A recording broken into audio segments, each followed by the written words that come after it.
On here in our Photoshop tutorials. So on this video, I just want to show you some more tools, and we'll dive a little deeper into the toolbar and some of its different tools and some of the different features. So right now I've got this image in my layers here, and I've got some adjustment layers. I might just turn those off for now because I just want to sort of make some adjustments to this image. So a really nice command is edit transform. That will give you some different options of ways that you can manipulate this image. So for example, I'll just do flip horizontal. Now it's going the other way. I'm actually going to leave it there. I can also go edit transform, do some other things, but you can also click Control T or Command T in a Mac, and you could scale things, right? I can just move these sliders. Let me undo that. I can move it from the upper left. If I hold down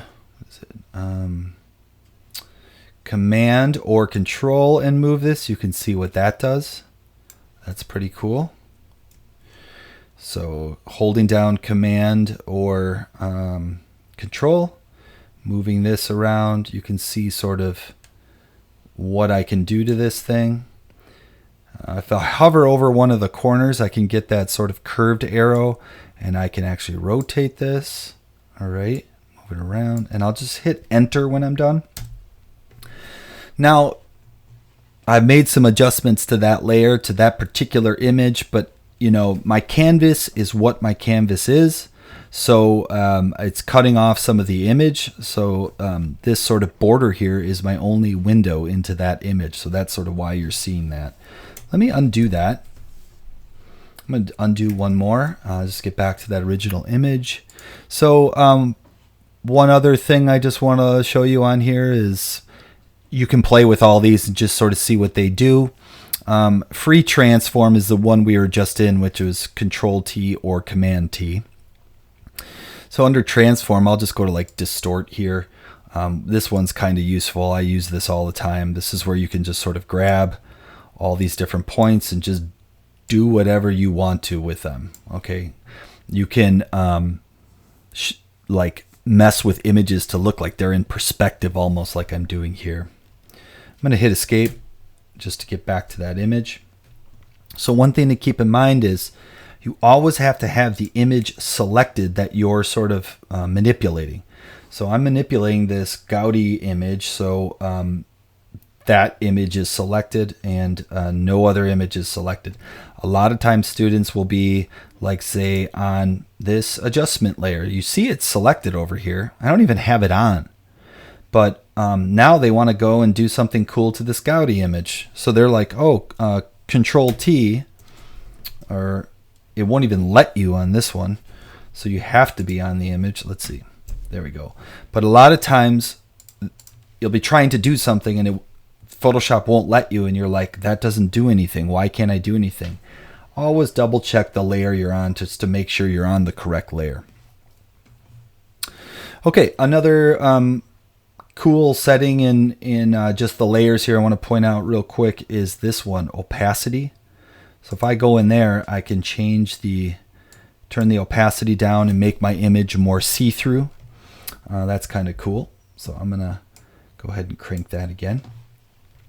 One thing that I've noticed is that sometimes when I'm messing with these images and you see that checkered background, it's sort of confusing. So you can change that in settings so it's not checkered, but here's just a little trick that I use, and it will help us explore another thing here, which is just making a new layer. So I'm over in my layers here. I'm going to go ahead and hit the plus down here. That's going to give me a new layer. And I'm going to change the name of that layer just by double clicking on it and type in BG for background. And I'm going to hit enter. Okay. Now I've got an empty layer. There's nothing in it. I have it selected. Let's put a color to fill up this whole layer. Okay. So I'm going to go over to my colors over here, and I'm just going to double click on that white box. And I'm going to click through here, and I'm just going to move my mouse around till I sort of get a color that I want. This bluish looks kind of cool. I'm just going to hit OK. So I have my colors selected over here. Now in your toolbar, let's go to the paint bucket tool, which is your toolbar might look like this. You can right click on the gradient there and pick paint bucket tool, or you can left click and hold it down and pick paint bucket tool. I'm just going to click in space here. Okay, so we filled up that whole layer. So why can't I see my Gaudi image anymore? It's because it's on top of the Gaudi layer. So I'm just going to grab this, slide it down, and now it's behind the Gaudi layer. So if I go to my Gaudi image here, layer, and I turn the opacity down, we can see that that color is now coming through that image. So that's, and we're not seeing that checkerboard because that checkerboard's sort of a little jarring on the eyes. Okay, I'm just going to crank that back up. My color is still set here. If you click D, it'll just put your colors back to default, black and white. Not totally necessary, but useful. Okay, let's talk about basic selection techniques. So I'm on my Gaudi image. Let's look at this toolbar over here. I'm just going to grab the first crosshairs here. There, move tool. Okay, I can select anywhere in here and just move this thing around. Maybe for some reason in my final image I just want to show that window, so I'm just going to move it and about right there. You can sort of just play around moving that around. I'm going to undo that, get back. I kind of don't use that one all that often. A lot of times I'll just use my arrows just to sort of move an image around. That can be really useful. Okay, so the next one down though is your rectangular marquee tool, which is like a selection tool. So I'm going to click that. Now before I make any selection, I want to draw your attention to the toolbar in the upper right here, these guys. This first button is single selection. This next button is additive selection. This next button is subtractive selection. I would just keep those three in mind. Don't do this one. Intersect with selection. I actually just never use that, but you can play with it if you want. So if I have it set to single selection, I can use my marquee tool here and just select something, right? I could select, let's say, this chandelier. Now I could click in space, could select another thing, or I can just select another thing and it'll cancel out my last selection. But let's say I want to add to this selection. Then you want to click this one, have that selected, and I can add to that selection. If I click the next one, I can subtract from that selection. So you can get really particular with your selections. And this particular tool is just a rectilinear selection tool. So I've got this selection on my screen, but notice in my layers, I have no layer selected. I'm just going to grab the Gaudi image layer. I'm going to click Control C or Command C in a Mac. And I'm going to go up to Edit, Paste Special, Paste in Place. Edit, Paste Special, Paste in Place. Okay, now that put a new layer over here of my selection. So I clipped what I wanted from the Gaudi image and it put it on a new layer right in the same location. So if I turn off the Gaudi image, you can see how that is working. Okay, super useful. Because now I got this on its own layer. I can change its opacity, which if I turn it down, it's just going to show the image behind it. So that really won't do anything. There it is right there. And I'll just turn this back up, but I can turn the opacity down on that Gaudi image behind it. And there we will see sort of a difference. So that's kind of cool. It's almost like a little diagramming tool here. So that's super useful. Okay, I am going to click on that layer I just made, right click, and I'm just going to say delete layer. Or you can click it and just hit this little trash can down there. Okay, so if I hold down that marquee tool, there's some other ways to select. To be honest, I don't really use these all that much. I just use the rectangular one there. Next button down is your different lasso tools. I'll tell you right now, the one I use the most is this polygonal lasso tool, the middle one. I use it all the time. So let me show you how that works. I'm going to go to this Gaudi image. I'm going to make sure I'm on that layer. I'm going to do Control plus. And let's say I want to just sort of select this window. I'm going to do a rough selection first, and then I'll clean it up. So I'm going to just kind of click around here. So I'm just left clicking.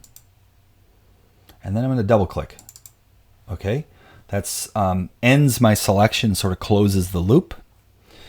It's still set on single selection, so these are all the same settings we talked about before. I don't want to add or subtract to this selection. I'm just going to do Control C. And then I'm going to go ahead and do Edit, Paste Special, Paste in Place. Okay, I'm going to turn off my Gaudi image so I can see this image.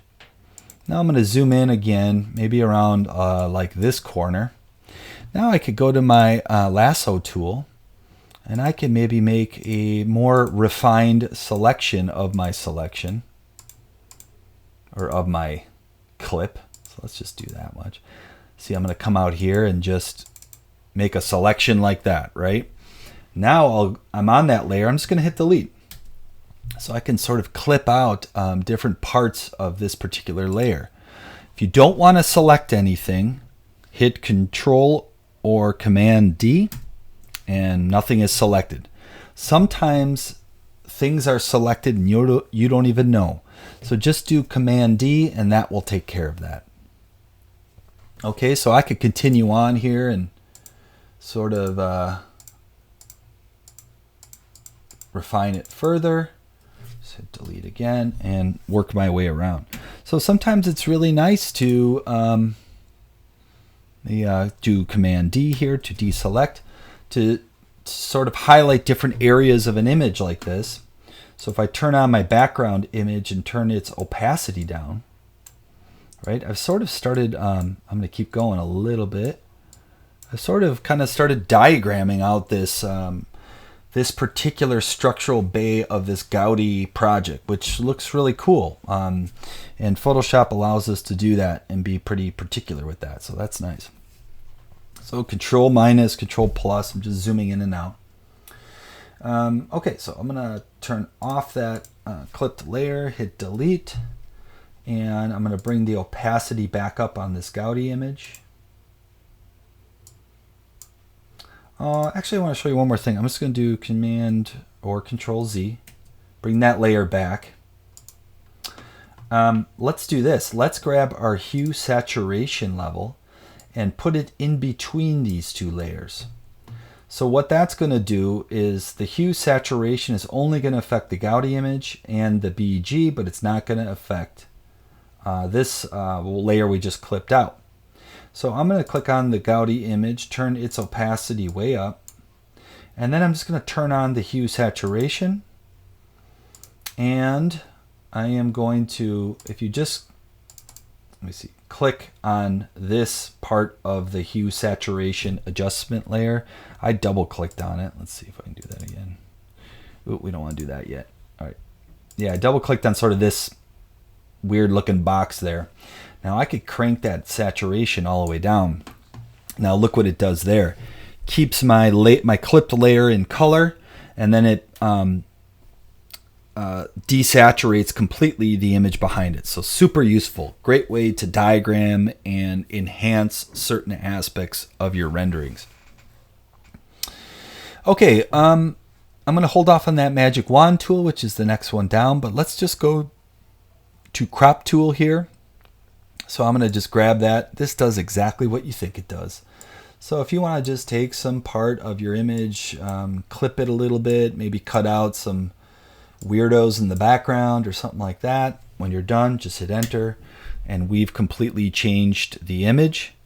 Likewise, we've changed like the canvas size of the image, and the image size of the canvas size, as well as image size.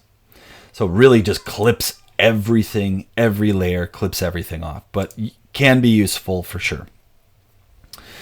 Okay, all right, so let's leave it at that. So that's just basic selection techniques, and I'll have another video showing a couple more tools to make you just dangerous enough in Photoshop. So okay, stay tuned.